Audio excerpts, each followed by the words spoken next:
Meditations for Every Day in the Year by Bishop Richard Challoner. August 8th. On the happy society of the heavenly Jerusalem.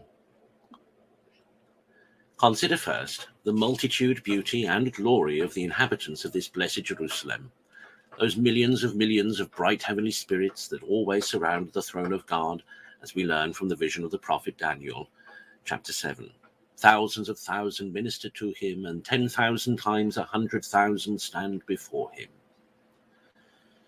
That immense number of cherubim and seraphim, all on fire with divine love, that infinite multitude of saints and martyrs and other servants of God of both sexes, gathered out of all nations, tribes, and tongues, and above them all the Blessed Virgin Mother of God, the Queen of saints and angels.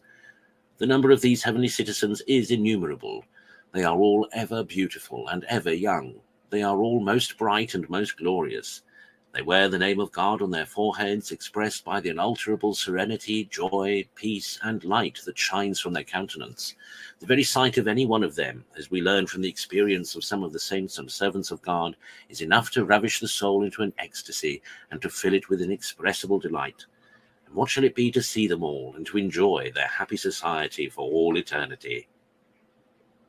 Consider, secondly, that one of the most happy things that a good Christian could meet with or desire on this side of eternity would be to live quite separated from the company and conversation of the wicked and of all the fools and the slaves of this world, and to converse only with the wise and with the holy, and to be joined with them in a perfect band of fraternal charity, friendship, and union. Oh, how good and pleasant it is, said the psalmist, for brethren to dwell together in unity. But oh, what company, what conversation, what friendship here upon earth, how pure soever, can bear any comparison with that of the blessed in heaven? For there we shall meet with millions of brethren and friends, almost loving, almost wise, almost holy. In a word, are all full of God. Their communications one with another are most pure, their conversation most sublime and heavenly. The praises of God and his eternal truths are their personal theme, perpetual theme. Harmonious hymns of divine love are their constant entertainment. Consider, thirdly, more in particular, the inexpressible charity and love which the blessed have one for another, which is so great that they all have but one heart and one soul. This makes them take such an inconceivable delight in each other's happiness, through the love they bear each other, as to look upon the happiness of their brethren as their own, and to rejoice in it as if it were their own.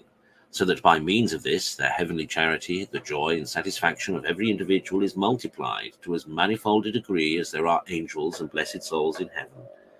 Oh, how lovely is this heavenly friendship! Oh, let us aspire after this happy society. Let us aim, as much as human weakness will permit, at an imitation of this blessed charity.